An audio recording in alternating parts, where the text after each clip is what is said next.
हाँ जी students, good morning to all of you. अज असी जो साडा टॉपिक आ साडी 12वीं जमात का जो साडा टॉपिक आ पाठ पुस्तक काव्य यात्रा दे विच असी पढ़ते हैं। 12वीं जमात का टॉपिक साडा धनी राम चातरिक जी जो साडा सैकेंड चैप्टर हैगा, तो उहदे विच असी कर रहे हैं साडा उहदे च जिहड़ा असी सैकेंड चैप्टर हैगा उहदे विच धनी राम चातरिक जी की असी पहली जिहड़ी कविता सीगी विसाखी का मेला कीती सी। अज असी कर रहे हैं जिहड़ी साडी सैकेंड जिहड़ी कविता गी समय दी बहार। समय दी बहार जिहड़ी साडी हैगी उहदे विच असी कर रहे हैं।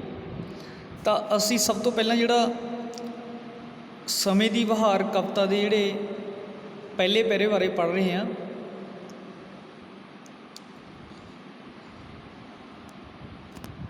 समय दी बहार जिहड़ा एक कविता भी है, एक गीत भी है। जिहड़ा नवीओ नवी बहार समय दी नवी बहार, नवे समय दे नवे नज़ारे, नवी जवानी नवे हुलारे, नवे बाजार नव तमाशे मेले, नवे हुसीन नवे अलवेले, नवे नशे दी तार समय दी नवीओ नवी बहार। तो जिहड़ा धनी राम चातरिक जी ने जिहड़ा इस कविता जिहड़ी साडी हैगी समय दी बहार दे विच जिहड़ा लिखिया गा, सब तो पहलां असी इस कविता दे जिहड़े पहले पैरे दे असी प्रसंग बारे पढ़ांगे। प्रसंग की आ साडा इहदे विच जिहड़ी ये काव्य सतरां ने साडियां जिहड़ियां ये साडी जिहड़ी काव्य यात्रा पाठ पुस्तक विच शामिल धनी जिहड़ा लाला धनी राम चातरिक जी की कविता जिहड़ी समय दी बहार विचों जिहड़ियां लईआं गईआं ने। इन्हां इस कविता विच की कवि ने जिहड़ा दस्सिआ हैगा कि जिहड़ा आधुनिक समाज विच जिहड़ा आज़ाद अगांह वधू सोच ते तकनीकी विकास नाल जिहड़ा बहुत कुछ जिहड़ा बदल गया गा ते निरंतर जिहड़ा बदल भी रहा गा, अज दे समय दे विच बदल भी रहा गा।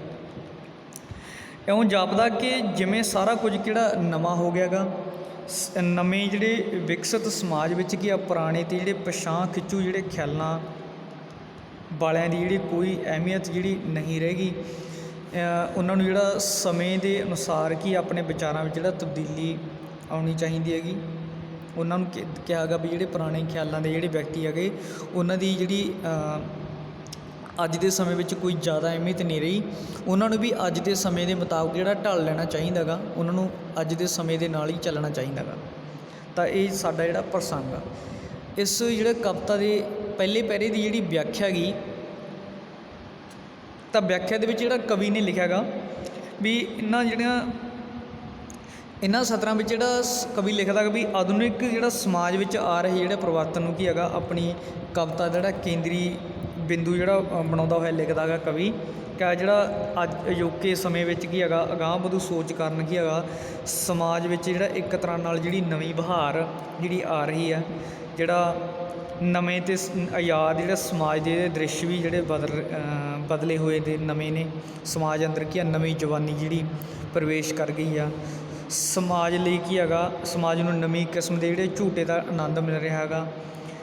जिहड़ा कवि लिख रहा हैगा बदली हुई जिहड़ी फिजा की बाज़ार भी जिहड़ा बदले आ, नਵੇਂ बन गए ने जिहड़े बदले पुराने बाज़ार से वो नਵੇਂ बन गए हैगे। जिहड़े ਇੱਥੇ ਕੀ ਹੈਗਾ ਜਿਹੜੇ ਲੱਗਦੇ ਸੀਗੇ ਤਮਾਸ਼ੇ ਮੇਲੇ ਵੀ ਹੈ ਕਿ ਨਵੀਂ ਕਿਸਮ ਦੇ ਹੋ ਗਏ ਨੇ। ਬਸ ਨਹੀਂ ਹੁਣ ਸਾਡੇ ਜਿਹੜੇ ਆਲੇ ਦੁਆਲੇ ਜਿਹੜੇ ਸੁੰਦਰ ਚਿਹਰੇ ਜਿਹੜੇ ਹੈਗੇ ਆ ਗਏ ਨੇ। ਜਿਹੜੀ ਅਸੀਂ ਕਹਿ ਰਹੇ ਵੀ ਇੱਥੇ ਜਿਹੜੇ ਗੱਲ ਨਹੀਂ ਜਿਹੜੀ ਖੜ੍ਹਦੀ ਖਲੋ ਨਹੀਂ ਰਹੀ ਗੱਲ ਇੱਥੇ, ਤਾਂ ਕਿ ਨਵੇਂ ਜਿਹੜੀਆਂ ਚੀਜ਼ਾਂ ਨੇ ਨਵੇਂ ਸੁੰਦਰ ਚਿਹਰੇ ਹੈਗੇ ਮਸਤ ਜਿਹੜੇ ਲੋਕ ਨੇ ਜਿਹੜੇ ਅੱਜ ਕੱਲ੍ਹ ਜਿਹੜੇ ਜ਼ਿਆਦਾ ਜਿਹੜੇ ਵਿਪਤਾ ਦੇ ਵਿੱਚ ਨਹੀਂ ਰਹਿੰਦੇ ਗੇ, ਜਿਹੜੇ ਅੱਜ ਦੀ ਜਿਹੜੀ ਮਹਿਸੂਸ ਕਰ ਰਿਹਾ ਕਿ ਸਮਾਜ ਵਿੱਚ ਇੱਕ ਨਵੀਂ ਕਿਸਮ ਦਾ ਜਿਹੜਾ ਨਸ਼ਾ ਜਿਹੜਾ ਉਹ ਛਾਇਆ ਹੋਇਆ ਗਾ, ਜਿਹੜੀ ਟੈਕਨੋਲੋਜੀ ਦਾ ਜਿਹੜਾ ਸਮਾਂ ਗਾ ਉਹ ਛਾਇਆ ਹੋਇਆ ਗਾ। ਤਾਂ ਇਸ ਤਰ੍ਹਾਂ ਦੀ ਜਿਹੜੀ ਸਮੇਂ ਦੀ ਬਹਾਰ ਜਿਹੜੀ ਹੈਗੀ ਹੈ ਵੀ ਸਮੇਂ ਦੇ ਨਾਲ ਜਿਹੜੀ ਆ ਤਬਦੀਲੀਆਂ ਜਿਹੜੀਆਂ ਆ ਰਹੀਆਂ ਨੇ ਉਹਨਾਂ ਬਾਰੇ ਜਿਹੜਾ ਕਵੀ ਨੇ ਲਿਖਿਆ ਹੋਇਆ ਗਾ ਵੀ ਜਿਹੜਾ ਨਵਾਂ ਜਿਹੜਾ ਟੈਕਨੋਲੋਜੀ ਹੈਗੀ ਨਵੀਂ ਸਾਡੀ ਜਿਹੜੀ ਉਹਦੇ ਬਾਰੇ ਜਿਹੜਾ ਲਿਖਿਆ ਹੋਇਆ ਕਵੀ ਨੇ ਸਮੇਂ ਦੀ ਬਹਾਰ ਗੀਤ ਦੇ ਵਿੱਚ। ਤਾਂ ਜਿਹੜਾ ਸਾਡਾ ਸੈਕਿੰਡ ਪੈਰਾ ਹੈਗਾ ਉਹਦੇ ਵਿੱਚ ਅਸੀਂ ਉਹ ਪੜ੍ਹਦੇ ਹਾਂ। ਸਭ ਤੋਂ ਪਹਿਲਾਂ ਸੈਕਿੰਡ ਪੈਰਾ ਕੀ ਹੈਗਾ ਉਹਦੇ ਵਿੱਚ ਆ ਵੀ ਪਿਛਲੀ ਹੋ ਗਈ ਪੁਰਾਣੀ, ਨਵਿਆਂ ਛੋਹੀ ਨਵੀਂ ਕਹਾਣੀ। ਪਿਛਲੇ ਲੀਹਾਂ ਨਾਲ ਖਲੋ ਗਏ, ਨਵੇਂ ਨਿਸ਼ਾਨ ਅੰਗੇਰੇ ਹੋ ਗਏ, ਬਦਲ ਗਿਆ ਸੰਸਾਰ, ਸਮੇਂ ਦੀ ਨਵੀਓਂ ਨਵੀਂ ਬਹਾਰ।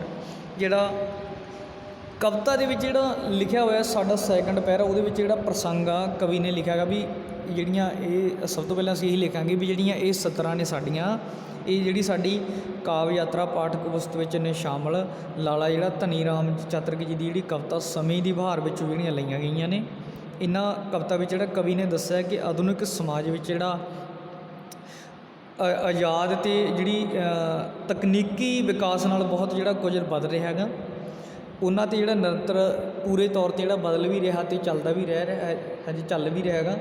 ਇਹ ਜਿਵੇਂ ਕਿ ਸਾਰਾ ਜਿਹੜਾ ਕੁਝ ਹੈਗਾ ਨਵਾਂ ਹੋ ਰਿਹਾ ਹੈਗਾ, ਇੰਝ ਲੱਗਦਾ ਹੈਗਾ ਵੀ ਕਵੀ ਲਿਖ ਰਿਹਾ ਵੀ ਇੰਝ ਲੱਗਦਾ ਵੀ ਜਿਹੜਾ ਸਭ ਕੁਝ ਜਿਹੜਾ ਵਿਕਸਿਤ ਹੋ ਰਿਹਾ ਹੈਗਾ, ਜਿਹੜੀ ਪੁਰਾਣੇ ਅਤੇ ਪਛਾਂ ਖਿੱਚੂ ਜਿਹੜੀ ਖਿਆਲਾਂ ਵਾਲਿਆਂ ਦੀ ਜਿਹੜੀ ਕੋਈ ਜਿਹੜੀ ਅੱਜ ਕੱਲ੍ਹ ਜਿਹੜੀ ਅਹਿਮੀਅਤ ਨਹੀਂ ਰਹੀ ਕਿ ਇਹ ਨਵੇਂ ਸੰਸਾਰ ਜਿਹੜੇ ਨਵੇਂ ਸਮੇਂ ਅਨੁਸਾਰ ਕਿ ਆਪਣੇ ਵਿਚਾਰਾਂ ਵਿੱਚ ਜਿਹੜਾ ਤਬਦੀਲੀ ਉਹਨਾਂ ਨੂੰ ਵੀ ਲੈ ਆਉਣੀ ਚਾਹੀਦੀ, ਉਹਨਾਂ ਨੂੰ ਵੀ ਬਦਲ ਜਾਣਾ ਚਾਹੀਦਾ।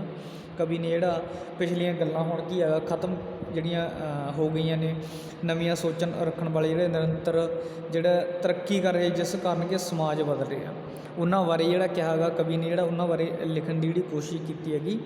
ਤਾਂ ਇਸ ਪੈਰੇ ਦੀ ਜਿਹੜੀ ਵਿਆਖਿਆ ਗਈ, ਵਿਆਖਿਆ ਵਿੱਚ ਜਿਹੜਾ ਕਵੀ ਲਿਖਦਾ ਗਾ ਵੀ ਜਿਹੜਾ ਨਵੇਂ ਜਿਹੜੇ ਸਮਾਜ ਦੀ ਜਿਹੜੀ ਆਜ਼ਾਦ ਅਤੇ ਜਿਹੜੀ ਅਗਾਂਹ ਵਧੂ ਤਬਦੀਲੀ ਹੈਗੀ ਦੀ ਜਿਹੜੀ ਗੱਲ ਕੀਤੀ ਹੈਗੀ। ਕਾਵੀ ਸਤਰਾਂ ਵਿੱਚ ਜਿਹੜਾ ਲਿਖਦਾ ਹੈਗਾ ਕਵੀ ਵੀ ਪੁਰਾਣੀ ਸੋਚ ਕੀ ਆ, ਹੁਣ ਇੱਕ ਪੁਰਾਣੀ ਅਤੇ ਬੀਤੇ ਗੱਲ ਸਮੇਂ ਦੀ ਜਿਹੜੀ ਗੱਲ ਬਣ ਗਈ ਆ। ਤਾਂ ਉਹਦੇ ਵਿੱਚ ਕੀ ਹੈਗਾ ਵੀ ਹੁਣ ਆਜ਼ਾਦ ਜਿਹੜਾ ਹੈਗਾ ਗਾ ਆਜ਼ਾਦ ਜਿਹੜੀ ਸਮਾਜ ਅੰਦਰ ਅੱਜ ਦੀ ਜਿਹੜੀ ਨੌਜਵਾਨ ਪੀੜ੍ਹੀ ਨੂੰ ਕੀ ਹੈਗਾ ਨਵੀਂ ਜਿਹੜੀ ਕਹਾਣੀ ਜਿਹੜੀ ਸ਼ੁਰੂ ਕਰਨੀ ਚਾਹੀਦੀ ਹੈ, ਨਵੀਂ ਕੀਤੀ ਹੋਈ ਹੈਗੀ।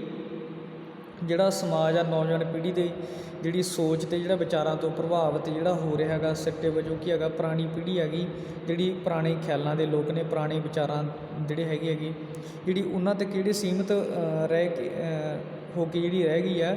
ਜਿਹੜੀ ਨੌਜਵਾਨ ਪੀੜ੍ਹੀ ਹੈਗੀ ਉਹਨਾਂ ਤੋਂ ਜਿਹੜਾ ਅੱਗੇ ਲੰਘ ਗਈ ਆ, ਜਿਹੜੀ ਨੌਜਵਾਨ ਪੀੜ੍ਹੀ ਆ ਉਹ ਪੁਰਾਣੇ ਖਿਆਲਾਂ ਵਾਲੇ ਲੋਕਾਂ ਤੋਂ ਜਿਹੜੀ ਅੱਗੇ ਲੰਘ ਚੁੱਕੀ ਆ। ਹੁਣ ਜਿਹੜਾ ਨਵੇਂ ਸਮੇਂ ਦਾ ਜਿਹੜਾ ਉਥਾਨ ਹੋਇਆ ਗਾ, ਹੁਣ ਉਹ ਨਵਾਂ ਸਮਾਂ ਜਿਹੜਾ ਵਿਕਸਿਤ ਹੋਇਆ ਹੈਗਾ, ਜਿਹੜਾ ਇਹਨਾਂ ਸਾਰੇ ਜਿਹੜਾ ਨਤੀਜਾ ਹੈਗਾ ਵੀ ਉਹ ਕੀ ਆ ਦੁਨੀਆ ਵਿੱਚ ਜਿਹੜਾ ਪਰਿਵਰਤਨ ਆ ਗਿਆ। ਮਤਲਬ ਕੀ ਹੈਗਾ ਵੀ ਪੁਰਾਣੇ ਖਿਆਲਾਂ ਨੂੰ ਛੱਡ ਕੇ ਹੁਣ ਸਮਾਜ ਦੇ ਵਿੱਚ, ਦੁਨੀਆ ਦੇ ਵਿੱਚ, ਜਿਹੜਾ ਸੰਸਾਰ ਦੇ ਵਿੱਚ ਇੱਕ ਨਵਾਂ ਜਿਹੜਾ ਪਰਿਵਰਤਨ ਆ ਗਿਆ, ਜਿਹੜਾ ਨਵੀਂ ਕਿਸਮ ਦੀ ਜਿਹੜੀ ਬਹਾਰ ਆ ਜਾਂ ਖੁਸ਼ਹਾਲੀ ਲੈ ਕੇ ਆਇਆ ਜਿਹੜਾ ਨਵਾਂ ਸਮਾਂ ਗਾ। ਤਾਂ ਉਹਦੇ ਬਾਰੇ ਜਿਹੜਾ ਕਵੀ ਨੇ ਲਿਖਿਆ ਹੋਇਆ ਨਵਾਂ ਸਮਾਂ ਜਿਹੜਾ ਉਹਦੇ ਨਾਲ ਕੀ ਆ ਬਹੁਤ ਕੁਝ ਜਿਹੜਾ ਬਦਲ ਚੁੱਕਿਆ ਗਾ। ਤਾਂ ਜਿਹੜਾ ਸਾਡਾ ਹੈਗਾ ਗਾ ਤੀਜਾ ਜਿਹੜਾ ਸਾਡਾ ਪੈਰਾ ਗਾ ਉਹਦੇ 'ਚ ਹੈ ਕੁਦਰਤ ਅਦਲ ਬਦਲ ਤੇ ਹੱਸੀ, ਨਵੀਂ ਸੜਕ ਨਵਿਆਂ ਨੂੰ ਦੱਸੀ, ਸਹਿਮ ਗੁਲਾਮੀ ਅੰਦਰ ਵੜ ਗਈ, ਆਜ਼ਾਦੀ ਕੋਠੇ 'ਤੇ ਚੜ੍ਹ ਗਈ, ਲਿਆ ਮੋਰਚਾ ਮਾਰ, ਸਮੇਂ ਦੀ ਨਵੀਓਂ ਨਵੀਂ ਬਹਾਰ। ਤਾਂ ਇਹਨਾਂ ਜਿਹੜੇ ਹੈਗਾ ਵੀ ਤਬਦੀਲੀ ਜੋ ਆਈ, ਪਰਿਵਰਤਨ ਜਿਹੜਾ ਆਇਆ ਗਾ, ਤਾਂ ਉਹਦੇ ਬਾਰੇ ਜਿਹੜਾ ਲਿਖਿਆ ਵੀ ਸਹਿਮ ਜਿਹੜਾ ਡਰ ਗੁਲਾਮੀ ਜਿਹੜੀ ਪ੍ਰਤੀਨਿਧਤਾ ਸੀਗੇ ਜਿਹੜਾ ਹੁਣ ਉਹਨਾਂ ਬਾਰੇ ਜਿਹੜਾ ਲਿਖਿਆ ਵੀ ਪ੍ਰਸੰਗ ਆ। ਜਿਹੜਾ ਪ੍ਰਸੰਗ ਦੇ ਵਿੱਚ ਜਿਹੜਾ ਪ੍ਰਸੰਗ ਲਗਭਗ ਜਿਹੜਾ ਸਾਰੇ ਪੈਰਿਆਂ ਦਾ ਜਿਹੜਾ ਸੇਮ ਹੀ ਰਹੇਗਾ। ਜਿਹੜਾ ਉਹਨਾਂ ਵਿੱਚ ਕੀ ਹੈਗਾ ਵੀ ਜਿਹੜੀ ਵਾਰ-ਵਾਰ ਉਹੀ ਚੀਜ਼ ਹੈਗੀ, ਜਿਹੜਾ ਸਮਾਂ ਜਿਹੜਾ ਸਾਡਾ ਪ੍ਰਸੰਗ ਹੈ ਇਹਦੇ ਵਿੱਚ ਜਿਹੜੇ ਪੁਰਾਣੇ ਜਿਹੜੇ ਖਿਆਲਾਤ ਦੇ ਲੋਕ ਨੇ, ਪੁਰਾਣੇ ਸਮੇਂ ਦੇ ਲੋਕ ਨੇ, ਉਹਨਾਂ ਨੂੰ ਵੀ ਹੁਣ ਕੀ ਆ ਨਵੀਂ ਪੀੜ੍ਹੀ ਦੇ ਨਾਲ ਕੀ ਆ ਬਦਲਣਾ ਚਾਹੀਦਾ। ਜੋ ਸਾਡਾ ਨਵਾਂ ਸਮਾਜ ਆ ਉਹਦੇ ਨਾਲ ਉਹਨਾਂ ਨੂੰ ਵੀ ਜਿਹੜਾ ਤਬਦੀਲ ਹੋਣਾ ਚਾਹੀਦਾ, ਉਹਦੇ ਬਾਰੇ ਜਿਹੜਾ ਲਿਖਿਆ ਹੋਇਆ ਗਾ। ਤਾਂ ਸਾਡੀ ਜਿਹੜੀ ਪ੍ਰਸੰਗ ਆ ਜਿਹੜਾ ਇਹ ਪੈਰੇ ਦਾ ਉਹ ਸੇਮ ਹੈਗਾ ਸਾਰੇ ਪੈਰਿਆਂ ਦਾ। ਤਾਂ ਜਿਹੜਾ ਇਹਦੇ ਵਿੱਚ ਅਸੀਂ ਵਿਆਖਿਆ ਅਸੀਂ ਕਰਦੇ ਹਾਂ ਵੀ ਵਿਆਖਿਆ ਦੇ ਬਾਰੇ ਕੀ ਆ। ਤਾਂ ਵਿਆਖਿਆ ਦੇ ਵਿੱਚ ਕੀ ਲਿਖਿਆ ਹੋਇਆ, ਜਿਹੜਾ ਵਿਆਖਿਆ ਗਈ ਇਸ ਪੈਰੇ ਦੀ ਉਹ ਕੀ ਹੈਗਾ ਵੀ ਜਿਹੜਾ ਕਵੀ ਨੇ ਜਿਹੜਾ ਨਵੀਂ ਅਤੇ ਜਿਹੜਾ ਪੁਰਾਣੀ ਸੋਚ ਦੀ ਜਿਹੜੀ ਤੁਲਨਾ ਜਿਹੜਾ ਲਿਖਿਆ ਹੈਗਾ ਉਹਨਾਂ ਨੂੰ ਜਿਹੜਾ ਮਿਲਾ ਕੇ ਲਿਖਿਆ ਹੋਇਆ, ਨਵੀਂ ਅਤੇ ਜਿਹੜੇ ਪੁਰਾਣੀ ਤੁਲਨਾ ਕੀਤੀ ਹੋਈ ਹੈਗੀ। ਜਿਹੜਾ ਨਵੇਂ ਸਮਾਜ ਦੀ ਜਿਹੜੀ ਆਜ਼ਾਦ ਅਤੇ ਜਿਹੜੀ ਅਗਾਂਹ ਵਧੂ ਸੋਚ ਹੈਗੀ ਉਹਨੂੰ ਵੇਖ ਕੇ ਜਿਹੜਾ ਕੁਦਰਤ ਵੀ ਜਿਹੜਾ ਪ੍ਰਸੰਨ ਹੋ ਗਈ। ਉਸਨੇ ਜਿਹੜਾ ਨੌਜਵਾਨ ਜਿਹੜੇ ਪੀੜ੍ਹੀ ਦਾ ਮਾਰਗਦਰਸ਼ਨ ਕੀਤਾ ਗਾ। ਇੱਕ ਜਿਹੜਾ ਕਵੀ ਨੇ ਲਿਖਿਆ ਗਾ ਕੁਦਰਤ ਨੇ, ਜਿਹੜਾ ਕੁਦਰਤ ਨੇ ਨਵੀਂ ਪੀੜ੍ਹੀ ਦੇ ਜਿਹੜੇ ਅਗਲੇ ਕਦਮਾਂ ਨੇ ਲਿਖੀ ਆ ਉਹਨਾਂ ਦੀ ਅਗਵਾਈ ਕੀਤੀ ਆ ਕੁਦਰਤ ਨੇ। ਜਿਹੜਾ ਇਹਦੇ ਵਿੱਚ ਕੀ ਹੈਗਾ ਉਹਨਾਂ ਦਾ ਜਿਹੜਾ ਮਤਲਬ ਸੀਗਾ ਵੀ ਜਿਹੜਾ ਗੁਲਾਮੀ ਜਿਹੜਾ ਕੁਛ ਲੋਕ ਸੀਗੇ ਜਿਹੜਾ ਗੁਲਾਮੀ ਡਰ ਕੇ ਜਿਹੜੀ ਅੰਦਰ ਛੁਪ ਗਈ, ਜਿਹੜੀ ਉਹਨਾਂ ਦੀ ਸੋਚ ਨੂੰ ਦੇਖ ਕੇ, ਨੌਜਵਾਨ ਸੋਚ ਨੂੰ ਦੇਖ ਕੇ ਜਿਹੜੀ ਗੁਲਾਮੀ ਆ ਉਹ ਅੰਦਰ ਵੜ ਗਈ, ਛੁਪ ਗਈ ਆ। ਤਾਂ ਜਿਹੜਾ ਉਸ ਵਿੱਚ ਕੀ ਆ ਵੀ ਆਜ਼ਾਦ ਜਿਹੜਾ ਵਾਤਾਵਰਨ ਵਿੱਚ ਜਿਹੜਾ ਵਿਚਰਨ ਦੀ ਹਿੰਮਤ ਨਹੀਂ ਹੁਣ ਰਹੀ ਕਿ ਹੈਗਾ। ਸਾਰੇ ਪਾਸੇ ਕੀ ਆ ਆਜ਼ਾਦੀ ਅਤੇ ਜਿਹੜਾ ਆਜ਼ਾਦ ਵਿਚਾਰਾਂ ਦਾ ਜਿਹੜਾ ਬੋਲਬਾਲਾ ਹੋ ਗਿਆ ਹੁਣ। ਤਾਂ ਜਿਹੜਾ ਨਵੀਂ ਪੀੜ੍ਹੀ ਨੇ ਕੀ ਆ ਇੱਕ ਪ੍ਰਕਾਰ ਦੀ ਜਿਹੜੀ ਜਿੱਤ ਜਿਹੜੀ ਪ੍ਰਾਪਤ ਕਰ ਲਈ ਹੈਗੀ। ਜੇ ਨਵੇਂ ਜਿਹੜੇ ਪੁਰਾਣੇ ਵਿਚਾਰ ਨੇ ਹਾਰ ਕੇ ਕੀ ਆ ਬੈਠ ਗਏ ਹੈਗੇ, ਜਿਹੜੇ ਪੁਰਾਣੇ ਵਿਚਾਰ ਸੀਗੇ ਉਹ ਹਾਰ ਕੇ ਬੈਠ ਗਏ ਆ। ਕਵੀ ਨੇ ਲਿਖਿਆ ਹੈਗਾ ਤਾਂ ਉਹਨਾਂ ਨੇ ਕੀ ਕਿਹਾ ਵੀ ਭਾਵ ਕੀ ਆ ਸਮਾਜ ਵਿੱਚ ਜਿਹੜਾ ਨਵੇਂ ਅਤੇ ਜਿਹੜੇ ਅਗਾਂਹ ਵਧੂ ਜਿਹੜੇ ਵਿਚਾਰ ਨੇ ਉਹਨਾਂ ਨੂੰ ਜਿਹੜਾ ਉਹ ਜ਼ੋਰ ਪਕੜ ਚੁੱਕੇ ਨੇ, ਉਹਨਾਂ ਦੀ ਜਿਹੜੀ ਤੇਜ਼ ਉਹਨਾਂ ਵਿੱਚ ਆ ਚੁੱਕੀ ਹੈਗੀ। ਤਾਂ ਜਿਹੜੇ ਪੁਰਾਣੇ ਜਿਹੜੇ ਵਿਚਾਰਧਾਰਾ ਜਿਹੜੀ ਪੁਰਾਣੀ ਹੈਗੀ ਉਹ ਜਿਹੜਾ ਉਹ ਕਿਸੇ ਜਿਹੜੀ ਖੂੰਜੇ ਲੱਗ ਗਈ ਅਤੇ ਨਵੀਂ ਸੋਚ ਨੂੰ ਜਿਹੜਾ ਅਪਣਾਇਆ ਗਿਆ ਗਾ। ਅਤੇ ਨਵੀਂ ਸੋਚ ਦੇ ਮੁਤਾਬਕ ਜਿਹੜਾ ਸਾਡਾ ਸਮਾਜ ਆ ਉਹਦੇ ਵਿੱਚ ਜਿਹੜਾ ਵਿਚਰ ਰਹੇ ਹਾਂ ਅਸੀਂ, ਉਹਨਾਂ ਬਾਰੇ ਜਿਹੜਾ ਲਿਖਿਆ ਹੋਇਆ। ਤਾਂ ਜਿਹੜਾ ਕਵੀ ਨੇ ਜਿਹੜੀ ਵਿਆਖਿਆ ਕੀਤੀ ਹੈ ਸਪੈਰੀ ਦੀ, ਤਾਂ ਉਹਦੇ ਵਿੱਚ ਜਿਹੜਾ ਲਿਖਿਆ ਹੋਇਆ ਹੈਗਾ ਵੀ ਜਿਹੜਾ ਪੁਰਾਣੀ ਖਿਆਲ ਦੇ ਲੋਕ ਸੀਗੇ ਉਹ ਕੀ ਆ ਅੰਦਰ ਜਿਹੜੇ ਵੜ ਗਏ ਹੈਗੇ ਅਤੇ ਨਵੀਂ ਸੋਚ ਦਾ ਜਿਹੜਾ ਉਥਾਨ ਜਿਹੜਾ ਹੋ ਗਿਆ। ਤਾਂ ਜਿਹੜਾ ਸਾਡਾ ਹੈਗਾ ਗਾ ਇਹ ਸਾਡਾ ਸੀਗਾ ਜਿਹੜਾ ਤੀਜਾ ਜਿਹੜਾ ਪੈਰਾ ਸੀਗਾ ਸਾਡਾ ਇਸ ਕਵਿਤਾ ਦਾ। ਤਾਂ ਜਿਹੜਾ ਸਾਡਾ ਨੈਕਸਟ ਜਿਹੜਾ ਪੈਰਾ ਹੈਗਾ ਗਾ ਉਹਦੇ 'ਚ ਕੀ ਹੈਗਾ, ਜਿਹੜੇ ਲਿਖ ਰਹੇ ਆ ਵੀ ਰਹੇ ਪੁਰਾਣੇ ਰੌਲਾ ਪਾਉਂਦੇ, ਨਵੇਂ ਵੱਧ ਗਏ ਹੱਸਦੇ ਗਾਉਂਦੇ, ਨੱਠ ਖਲੋਤੀ ਫਿਰਕੇਦਾਰੀ, ਮਚਲਾ ਹੋ ਗਿਆ ਚਤੁਰਮਦਾਰੀ, ਲੱਗਾ ਦੇਣ ਪਿਆਰ ਸਮੇਂ ਦੀ ਨਵੀਓ ਨਵੀਂ ਬਹਾਰ। ਤਾਂ ਇਹਦੇ ਵਿੱਚ ਜਿਹੜਾ ਸਾਡਾ ਹੈਗਾ ਗਾ ਫੋਰਥ ਜਿਹੜਾ ਸਾਡਾ ਚੌਥਾ ਜਿਹੜਾ ਪੈਰਾ ਹੈਗਾ ਉਹਦੇ ਵਿੱਚ ਜਿਹੜਾ ਪ੍ਰਸੰਗ ਹੈ, ਜਿਹੜਾ ਸਾਡਾ ਪ੍ਰਸੰਗ ਤੁਹਾਨੂੰ ਮੈਂ ਦੱਸ ਦਿੱਤਾ ਗਾ। ਤਾਂ ਉਹਦੇ ਵਿੱਚ ਜਿਹੜਾ ਤੁਸੀਂ ਲਿਖ ਸਕਦੇ ਹੋ ਵੀ ਜਿਹੜੀਆਂ ਇਹ ਸਤਰਾਣੀ ਸਾਡੀਆਂ ਜਿਹੜੀਆਂ ਉਹ ਕਾਵਿ ਯਾਤਰਾ ਪਾਠ ਪੁਸਤਕ ਵਿੱਚ ਜਿਹੜਾ ਲਾਲਾ ਧਨੀ ਰਾਮ ਚਾਤਕ ਜੀ ਦੀ ਕਵਿਤਾ ਸਮੇਂ ਦੀ ਬਹਾਰ ਦੇ ਵਿੱਚੋਂ ਲਈਆਂ ਗਈਆਂ ਨੇ। ਜਿਹੜਾ ਕਵੀ ਨੇ ਕੀ ਦੱਸਿਆ ਵੀ ਆਧੁਨਿਕ ਸਮਾਜ ਵਿੱਚ ਜਿਹੜਾ ਆਜ਼ਾਦ ਅਤੇ ਅਗਾਂਹ ਵਧੂ ਸੋਚ ਹੈਗੀ ਅਤੇ ਤਕਨੀਕੀ ਵਿਕਾਸ ਨਾਲ ਕੀ ਹੈਗਾ ਬਹੁਤ ਕੁਝ ਜਿਹੜਾ ਬਦਲ ਗਿਆ ਹੈਗਾ, ਨਿਰੰਤਰ ਬਦਲ ਰਿਹਾ ਹੈਗਾ। ਉਹਦੇ ਵਿੱਚ ਜਾਪਦਾ ਹੈਗਾ ਵੀ ਸਾਰਾ ਕੁਝ ਜਿਵੇਂ ਨਵਾਂ ਹੋ ਰਿਹਾ ਹੈਗਾ। ਅਤੇ ਇਸ ਕਵਿਤਾ ਦੇ ਜਿਹੜੇ ਪੈਰੇ ਵਿੱਚ ਲਿਖਿਆ ਵੀ ਜੋ ਕਵੀ ਕਹਿੰਦਾ ਗਾ ਵੀ ਜਿਵੇਂ ਸਭ ਕੁਝ ਜਿਹੜਾ ਬਦਲ ਚੁੱਕਾ ਗਾ। ਤਾਂ ਉਸ ਬਾਰੇ ਜਿਹੜਾ ਵੀ ਜਿਹੜੇ ਪੁਰਾਣੇ ਖਿਆਲਾਤ ਦੇ ਲੋਕ ਸੀ ਉਹਨਾਂ ਦੀ ਕੋਈ ਅਹਿਮੀਅਤ ਨਹੀਂ ਰਹੀ ਅਤੇ ਅੱਜ ਦੇ ਨਵੇਂ ਸਮਾਜ ਦਾ ਜਿਹੜਾ ਉਥਾਨ ਹੋ ਚੁੱਕਿਆ, ਨਵੇਂ ਤਕਨੀਕ ਦੇ ਨਾਲ ਕੀ ਸਮੇਂ ਦੀ ਜਿਹੜੀ ਬਹਾਰ ਦੇ ਨਾਲ ਸਮਾਜ ਜਿਹੜਾ ਬਦਲ ਚੁੱਕਿਆ ਉਹਦੇ ਬਾਰੇ ਜਿਹੜਾ ਲਿਖਿਆ ਹੋਇਆ। ਤਾਂ ਇਸ ਪੈਰੇ ਦੀ ਜਿਹੜੀ ਵਿਆਖਿਆ ਹੈਗੀ ਸਾਡੀ, ਤਾਂ ਵਿਆਖਿਆ ਦੇ ਵਿੱਚ ਕੀ ਲਿਖਿਆ ਹੈਗਾ ਵੀ ਜਿਹੜੀ ਕਵੀ ਨੇ ਲਿਖਿਆ ਹੈਗਾ ਵੀ ਉਹ ਕੀ ਹੈਗਾ ਨਵੀਂ ਜਿਹੜੀ ਜਵਾਨੀ ਹੈਗੀ ਜਾਂ ਅਗਾਂਹ ਵਧੂ ਸੋਚ ਦੀ ਜਿਹੜੀ ਚੜ੍ਹਤ ਨੂੰ ਜਿਹੜਾ ਬਿਆਨ ਕਰਨ ਤੋਂ ਕੀ ਹੈਗਾ ਕਵੀ ਕਹਿੰਦਾ ਹੈਗਾ ਵੀ ਨਵੀਂ ਸੋਚ ਦੀ ਜਿਹੜੀ ਚੜ੍ਹਤ ਨੂੰ ਵੇਖ ਕੇ ਜਿਹੜੀ ਪੁਰਾਣੀ ਸੋਚ ਹੈਗੀ, ਪੁਰਾਣੀ ਸੋਚ ਦੇ ਲੋਕ ਨੇ ਕਿੰਤੂ ਪਰੰਤੂ ਜਿਹੜੀ ਕਰਦੇ ਰਹੇ ਆ ਉਹ ਬਿਨਾਂ ਕਾਰਨ ਤੋਂ ਸ਼ੋਰ ਪਾਉਂਦੇ ਰਹੇ ਨੇ। ਦੂਜੇ ਪਾਸੇ ਕੀ ਹੈ ਨਵੀਂ ਅਤੇ ਜਿਹੜੀ ਅਗਾਂਹ ਵਧੂ ਸੋਚ ਰੱਖਣ ਵਾਲੇ ਜਿਹੜੇ ਹੱਸਦੇ ਅਤੇ ਗਾਉਂਦੇ ਹੋਏ ਜਿਹੜੇ ਕੀ ਹੈਗਾ ਉਹ ਅੱਗੇ ਵਧਦੇ ਰਹੇ ਆ। ਇਹ ਸਾਰਾ ਕੁਝ ਕੀ ਹੈ ਵੇਖ ਕੇ ਧਾਰਮਿਕ ਜਿਹੜੀ ਤੰਗਦਿਲੀ ਜਾਂ ਜਿਹੜਾ ਆਪਸੀ ਧਾਰਮਿਕ ਨਫ਼ਰਤ ਜਿਹੜੇ ਕਰਨ ਵਾਲੇ ਲੋਕ ਨੇ ਉਹ ਜਿਹੜੇ ਹੈਰਾਨ ਰਹਿ ਗਏ ਨੇ। ਉਹਨਾਂ ਨੂੰ ਕੀ ਹੈਗਾ ਨਵੀਂ ਅਤੇ ਜਿਹੜੀ ਅਗਾਂਹ ਵਧੂ ਸੋਚ ਦੀ ਜਿਹੜੀ ਚੜ੍ਹਤ ਦਾ ਜਿਹੜਾ ਬਹੁਤ ਜਿਹੜਾ ਦੁੱਖ ਹੋਇਆ ਹੈਗਾ ਲੋਕਾਂ ਨੂੰ, ਜਿਹੜਾ ਧਰਮ ਦੇ ਨਾਂ ਉੱਤੇ ਜਿਹੜਾ ਅਤੇ ਕੀ ਹੈਗਾ ਹੋਰ ਗੱਲਾਂ ਜਿਹੜਾ ਕਾਰਨ ਕੀ ਹੈ ਲੜਾਉਣ ਵਾਲਾ ਜਿਹੜਾ ਲੀਡਰ ਜਿਹੜਾ ਮਿਸ਼ਨ ਜਿਹਾ ਜਿਹੜਾ ਬਣ ਗਿਆ ਗਾ ਉਹ ਆਪਸ ਵਿੱਚ ਜਿਹੜਾ ਧਾਰਮਿਕ ਜਿਹੜਾ ਨਫ਼ਰਤ ਕਰਨ ਵਾਲਿਆਂ ਨੂੰ ਜਿਹੜਾ ਪਿਆਰ ਕਰਨ ਲੱਗ ਗਿਆ ਅਤੇ ਹੱਲਾਸ਼ੇਰੀ ਦੇਣ ਲੱਗ ਪਿਆ। ਜਿਹੜੀ ਸਾਡੀ ਹੈਗੀ ਇਸ ਜਿਹੜਾ ਪੈਰੇ ਦਾ ਜਿਹੜਾ ਵਿੱਚ ਜਿਹੜਾ ਜਿਹੜੀ ਕਵੀ ਜਿਹੜਾ ਕਹਿੰਦਾ ਗਾ ਸਾਨੂੰ ਵੀ ਜਿਹੜੀ ਇਹਦੇ ਵਿੱਚ ਕੀ ਹੈਗਾ ਵੀ ਇਜਾਦ ਅਤੇ ਅਗਾਂਹ ਵਧੂ ਸੋਚ ਜਿਹੜਾ ਇਹਦੇ ਵਿੱਚ ਜ਼ੋਰ ਪਕੜ ਰਹੀ ਹੈ ਅੱਜ ਦੇ ਸਮੇਂ ਦੇ ਵਿੱਚ। ਕੀ ਹੈਗਾ ਚਾਰੇ ਪਾਸੇ ਜਿਹੜਾ ਸਮਾਜ ਦੇ ਵਿੱਚ ਜਿਹੜੀ ਅਗਾਂਹ ਵਧੂ ਸੋਚ ਆ, ਆਜ਼ਾਦ ਸੋਚ ਆ, ਉਹਦੀ ਜਿਹੜਾ ਬੋਲਬਾਲਾ ਗਾ। ਤਾਂ ਇਹਦੇ ਜਿਹੜਾ ਕਵੀ ਨੇ ਲਿਖਿਆ ਹੋਇਆ ਪੈਰੇ ਦੇ ਵਿੱਚ ਵੀ ਅੱਜ ਦੇ ਸਮੇਂ ਦੇ ਵਿੱਚ ਜਿਹੜਾ ਨਵਾਂ ਜਿਹੜਾ ਲੇਖ ਜਿਹੜਾ ਹੋ ਚੁੱਕਿਆ ਹੈਗਾ ਆਜ਼ਾਦ ਜਿਹੜੀ ਸੋਚ ਆ, ਅਗਾਂਹ ਵਧੂ ਸੋਚ ਦਾ ਜਿਹੜਾ ਹਰ ਪਾਸੇ ਜਿਹੜਾ ਉਹਦਾ ਡੱਗਾ ਜਿਹੜਾ ਖੜਕ ਚੁੱਕਿਆ ਹੈਗਾ ਉਹ ਕੀ ਹੈਗਾ ਉਹਦੇ ਹਰ ਪਾਸੇ ਜਿਹੜਾ ਪੂਰੀ ਚੜ੍ਹਤ ਹੈਗੀ। ਤਾਂ ਸਾਡਾ ਜਿਹੜਾ ਹੈਗਾ ਗਾ ਸਾਡਾ ਜਿਹੜਾ ਨੈਕਸਟ ਸਾਡਾ ਜਿਹੜਾ ਪੈਰਾ ਗਾ ਉਹਦੇ ਵਿੱਚ ਹੈ ਵੀ ਬਾਬਾ ਰਾਹੋ ਲਾਭੇ ਹੋ ਜਾ ਜਾਂ ਨਵਿਆਂ ਦੇ ਨਾਲ ਖਲੋ ਜਾ, ਪਿਛਲੀਆਂ ਲਹਿਰਾਂ ਕਿੱਥੇ ਗਈਆਂ, ਇਹ ਹੁਣ ਹੰਬਲੇ ਮਾਰਨ ਪਈਆਂ, ਅਗਲੀਆਂ ਹੋਰ ਤਿਆਰ ਸਮੇਂ ਦੀ ਨਵੀਓ ਨਵੀਂ ਬਹਾਰ। ਤਾਂ ਇਹਦੇ ਪੈਰੇ ਦੇ ਵਿੱਚ ਜਿਹੜਾ ਸਾਡਾ ਪੈਰੇ ਦੇ ਵਿੱਚ ਲਿਖਿਆ ਹੋਇਆ ਜਿਹੜਾ ਕਵੀ ਨੇ ਉਹਦੇ ਵਿੱਚ ਇਹਦਾ ਸਾਡਾ ਪ੍ਰਸੰਗ ਹੈ। ਇਹਦੇ ਵਿੱਚ ਪ੍ਰਸੰਗ ਦੇ ਵਿੱਚ ਕੀ ਹੈਗਾ, ਪ੍ਰਸੰਗ ਦੇ ਵਿੱਚ ਅਸੀਂ ਦੇਖਦੇ ਹਾਂਗੇ ਵੀ ਜਿਹੜੀਆਂ ਸਾਡੀਆਂ ਸਤਰਾਂ ਨੇ, ਇਹ ਕਾਵਿ ਯਾਤਰਾ ਜਿਹੜੀ ਸਾਡੀ ਪਾਠ ਪੁਸਤਕ ਲਾਲਾ ਧਨੀ ਰਾਮ ਚਾਤਰਕ ਜੀ ਦੀ ਕਵਿਤਾ ਸਮੇਂ ਦੀ ਬਹਾਰ ਦੇ ਵਿੱਚੋਂ ਲਈਆਂ ਗਈਆਂ ਨੇ। ਕਵੀ ਨੇ ਜਿਹੜਾ ਆਧੁਨਿਕ ਸਮਾਜ ਦੀ ਜਿਹੜੀ ਅਗਾਂਹ ਵਧੂ ਸੋਚ ਅਤੇ ਤਕਨੀਕੀ ਵਿਕਾਸ ਨਾਲ ਜਿਹੜਾ ਬਹੁਤ ਕੁਝ ਬਦਲ ਗਿਆ, ਉਹਨਾਂ ਦੇ ਉਹ ਕੀ ਹੈਗਾ ਹੁਣ ਬਦਲ ਰਿਹਾ ਹੈਗਾ, ਉਹਨਾਂ ਬਾਰੇ ਜਿਹੜਾ ਲਿਖਿਆ ਹੋਇਆ। ਜਿਹੜਾ ਇਹਨਾਂ ਸਤਰਾਂ ਵੀ ਪੁਰਾਣੇ ਜਿਹੜੇ ਪਛਾਣ ਖਿੱਚੂ ਵਿਚਾਰਾਂ ਵਾਲੇ ਜਿਹੜੇ ਮਨੁੱਖਾਂ ਨੂੰ ਕੀ ਹੈਗਾ, ਨਵੇਂ ਵਿਚਾਰਾਂ ਵਾਲੇ ਲੋਕਾਂ ਨਾਲ ਜਿਹੜਾ ਰਲ ਕੇ ਰਹਿਣ ਜਾਂ ਉਹਨਾਂ ਦੇ ਜਿਹੜੇ ਰਾਹ ਵਿੱਚੋਂ ਪਰੇ ਹਟ ਜਾਣ ਲਈ ਜਿਹੜਾ ਕਿਹਾ ਗਿਆ ਗਾ।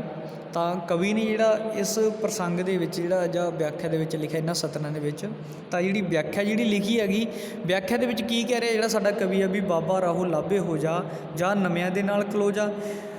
ਤਾਂ ਇਹਦੇ ਵਿੱਚ ਕੀ ਆ ਵੀ ਜਾਂ ਤਾਂ ਵੀ ਕਵੀ ਕਹਿ ਰਿਹਾ ਵੀ ਜਿਹੜੇ ਪੁਰਾਣੇ ਖਿਆਲਾਂ ਦੇ ਲੋਕ ਨੇ ਉਹ ਜਾਂ ਤਾਂ ਵੀ ਸਾਡੇ ਨਾਲ ਜਾ ਕੇ ਰਲ ਜਾਓ, ਜਾਂ ਕੀ ਹੈਗਾ ਉਹ ਪਾਸੇ ਹੋ ਜਾਓ, ਵੀ ਜਿਹੜੇ ਪੁਰਾਣੀ ਖਿਆਲਾਤ ਆ ਵੀ ਜਿਹੜੀ ਸਾਡੀ ਨਵੀਂ ਹੈਗੀ ਸੋਚ ਆ ਉਹਦੇ ਮੁਤਾਬਕ ਜਿਹੜਾ ਚੱਲਣ ਦੀ ਕੋਸ਼ਿਸ਼। ਜਿਹੜਾ ਧਾਰਮਿਕ ਕੱਟੜਤਾ ਕਾਰਨ ਕੀ ਆਪਸ ਵਿੱਚ ਜਿਹੜੇ ਨਫ਼ਰਤਾਂ ਦੇ ਵਿਤਕਰੇ ਜਿਹੜੇ ਪਾਉਣ ਵਾਲਿਆਂ ਦੀ ਜਿਹੜੀ ਗੱਲ ਕਰਨ ਤੋਂ ਜਿਹੜਾ ਕਵੀ ਨੇ ਜਿਹੜਾ ਪੁਰਾਣੀ ਸੋਚ ਰੱਖਣ ਵਾਲੇ ਜਿਹੜਾ ਮਨੁੱਖ ਨੂੰ ਕਹਿੰਦਾ ਗਾ ਕਿ ਜਾਂ ਤਾਂ ਵੀ ਰਾਹ ਵਿੱਚੋਂ ਪਾਸੇ ਹੋ ਜਾ, ਜਾਂ ਕੀ ਹੈਗਾ ਜਿਹੜਾ ਮੇਰੇ ਰਸਤੇ ਵਿੱਚ ਜਿਹੜਾ ਕਿਸੇ ਵੀ ਤਰ੍ਹਾਂ ਦਾ ਰੋੜਾ ਜਾਂ ਅੜਿੱਕਾਂ ਤੋਂ ਬਣਨਾ, ਜਾਂ ਫਿਰ ਕੀ ਹੈਗਾ ਤੂੰ ਵੀ ਨਵੀਂ ਅਤੇ ਅਗਾਂਹ ਵਧੂ ਸੋਚ ਰੱਖਣ ਵਾਲਿਆਂ ਦੇ ਨਾਲ ਰਲ ਜਾ, ਜਾਂ ਫਿਰ ਕੀ ਅਗਾਂਹ ਵਧੂ ਵਿਚਾਰਾਂ ਨੂੰ ਜਿਹੜਾ ਅਪਣਾ ਲੈ।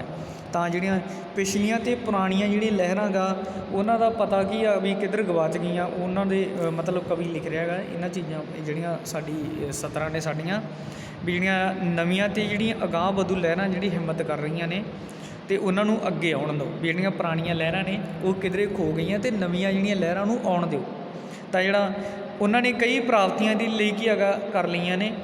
ਇਸ ਤੋਂ ਇਲਾਵਾ ਕੀ ਆ ਹੋਰ ਨਵੇਂ ਜਿਹੜੇ ਵਿਚਾਰਾਂ ਵਾਲੇ ਜਿਹੜੀਆਂ ਲਹਿਰਾਂ ਦੀ ਵੀ ਜਿਹੜੇ ਤਿਆਰ ਹੋ ਰਹੀਆਂ ਨੇ, ਸਮੇਂ ਦੀ ਜਿਹੜੀ ਸਮੇਂ ਅੰਦਰ ਕੀ ਆ ਨਵੀਂ ਤਬਦੀਲੀ ਹੈਗੀ ਅਤੇ ਉਹਦੀ ਖੁਸ਼ਹਾਲੀ ਜਿਹੜੀ ਆ ਰਹੀ ਆ ਉਹਦੇ ਬਾਰੇ ਜਿਹੜਾ ਕਵੀ ਨੇ ਲਿਖਿਆ ਹੋਇਆ, ਉਹਦੀ ਵਿਚਾਰਧਾਰਾ ਨੂੰ ਜਿਹੜਾ ਅਪਣਾਉਣ ਲਈ ਕਿਹਾ ਹੋਇਆ। ਤਾਂ ਇਹਨਾਂ ਸਤਰਾਂ ਦੇ ਵਿੱਚ ਜਿਹੜਾ ਕਵੀ ਨੇ ਲਿਖਿਆ ਹੋਇਆ ਸੀ। ਤਾਂ ਇਹ ਸੀਗਾ ਸਾਡਾ ਜਿਹੜਾ ਲਾਸਟ ਪੈਰਾ।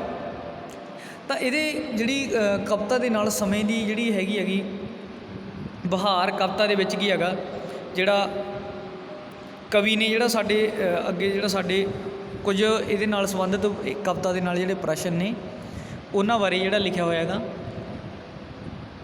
ਕਵਿਤਾ ਦੇ ਜਿਹੜੇ ਪ੍ਰਸ਼ਨ ਨੇ ਉਹ ਤੁਹਾਡੇ ਇਹਨਾਂ ਦੀ ਜਿਹੜੀ ਪ੍ਰੈਕਟਿਸ ਕਰਨ ਦੇ ਨਾਲ ਕੀ ਅਭਿਆਸ ਕਰਨ ਦੇ ਨਾਲ ਕੀ ਤੁਹਾਡੀ ਜਿਹੜੀ ਪ੍ਰੈਕਟਿਸ ਹੋ ਜਾਏਗੀ, ਤੁਹਾਨੂੰ ਯਾਦ ਵੀ ਹੋ ਜਾਏਗਾ। ਜੋ ਅਸੀਂ ਵਿਆਖਿਆ ਕੀਤੀ ਹੈ ਕਵਿਤਾ ਦੀ ਜਿਹੜਾ ਆਪਣਾ ਸਮੇਂ ਦੀ ਬਹਾਰ ਜਿਹੜੀ ਕਵਿਤਾ ਗੀ ਉਹਦੀ ਜਿਹੜੀ ਅਸੀਂ ਵਿਆਖਿਆ ਕੀਤੀ ਆ, ਉਹਦੇ ਨਾਲ ਕੁਝ ਸੰਬੰਧਿਤ ਉਹਦੇ ਵਿੱਚੋਂ ਜਿਹੜੇ ਪ੍ਰਸ਼ਨ ਨੇ ਉਹ ਇਸ ਤਰ੍ਹਾਂ ਦੇ ਨੇ ਵੀ ਇਸ ਕਵਿਤਾ ਦੇ ਜਿਹੜੇ ਕਵੀ ਦਾ ਕੀ ਨਾਮ ਆ, ਜਿਹੜਾ ਤੁਹਾਨੂੰ ਪਤਾ ਹੈਗਾ ਕਵੀ ਧਨੀ ਰਾਮ ਚਾਤਰਕ ਜੀ ਆ। ਸਮੇਂ ਦੀ ਨਵੀਂ ਬਹਾਰ ਤੋਂ ਕੀ ਭਾਵ ਆ, ਸਮੇਂ ਦੀ ਨਵੀਂ ਬਹਾਰ ਕਿਹੋ ਜਿਹੇ ਭਵਿੱਖ ਦਾ ਜਿਹੜਾ ਸੰਕੇਤ ਦੇ ਰਹੀ ਆ, ਅਜੋਕੇ ਸਮੇਂ ਵਿੱਚ ਫਿਰਕੇਦਾਰੀ ਦੀ ਕੀ ਹਾਲਤ ਹੋ ਗਈ ਹੈ ਅਤੇ ਕਿਉਂ, ਸਮੇਂ ਦੀ ਬਹਾਰ ਕਵਿਤਾ ਦਾ ਵਿਸ਼ਾ ਵਸਤੂ ਕੀ। ਤਾਂ ਇਹਦੇ ਵਿੱਚ ਕੀ ਆ, ਇਹਦੇ ਵਿੱਚ ਤੁਸੀਂ ਜਿਹੜਾ ਇਹਨਾਂ ਜਿਹੜੀ ਅਸੀਂ ਵਿਆਖਿਆ ਕੀਤੀ ਆ ਉਹ ਵਿਆਖਿਆ ਤੁਸੀਂ ਸੁਣ ਕੇ ਧਿਆਨ ਦੇ ਨਾਲ ਤਾਂ ਤੁਸੀਂ ਇਹ ਪ੍ਰਸ਼ਨ ਆ ਜਿਹੜੇ ਇਹਨਾਂ ਨੂੰ ਜਿਹੜਾ ਅਭਿਆਸ ਕਰ ਸਕਦੇ ਹੋ, ਉਹਨਾਂ ਨੂੰ ਤੁਸੀਂ ਹੱਲ ਕਰ ਸਕਦੇ ਹੋ। ਅਤੇ ਹੱਲ ਕਰਨ ਦੀ ਜਿਹੜੀ ਕੋਸ਼ਿਸ਼ ਨਾਲ ਕੀ ਆ ਤੁਹਾਡੀ ਪ੍ਰੈਕਟਿਸ ਹੋ ਜਾਏਗੀ, ਤੁਹਾਨੂੰ ਕੀ ਆ ਯਾਦ ਕਰਨਾ ਜਿਹੜਾ ਸੌਖਾ ਹੋ ਜਾਏਗਾ ਜੀ। ਤਾਂ ਜੋ ਸਾਡੀ ਅੱਜ ਦੀ ਸੈਕਿੰਡ ਜਿਹੜੀ ਕਵਿਤਾ ਸੀ ਸਾਡੀ ਧਨੀ ਰਾਮ ਚਾਤਰਕ ਜੀ ਦੀ ਲਿਖੀ ਹੋਈ, ਜਿਹੜੀ ਸਮੇਂ ਦੀ ਬਹਾਰ ਜਿਹੜੀ ਸਾਡੀ ਚੈਪਟਰ ਨੰਬਰ ਜਿਹੜਾ 2 ਦੇ ਵਿੱਚੋਂ ਜਿਹੜਾ ਲਈਆਂ ਗਈਆਂ ਸੀਗੀਆਂ, ਤਾਂ ਉਹ ਸਾਡੀ ਜਿਹੜੀ ਅੱਜ ਅਸੀਂ ਉਹਦੀ ਪੂਰੀ ਕਰ ਲਈ, ਅਸੀਂ ਉਹਦੀ ਵਿਆਖਿਆ ਕਰ ਲਈ ਆ। ਉਮੀਦ ਕਰਦਾ ਤੁਹਾਨੂੰ ਜਿਹੜੀ ਇਹ ਕਵਿਤਾ ਦੀ ਜਿਹੜੀ ਸਮਝ ਲੱਗੀ ਹੋਵੇਗੀ। ਤਾਂ ਅੱਜ ਦੀ ਸਾਡਾ ਜਿਹੜਾ ਲੈਕਚਰ ਸੀਗਾ ਉਹ ਇੱਥੇ ਜਿਹੜਾ ਖਤਮ ਹੁੰਦਾ ਜੀ। Thank you students.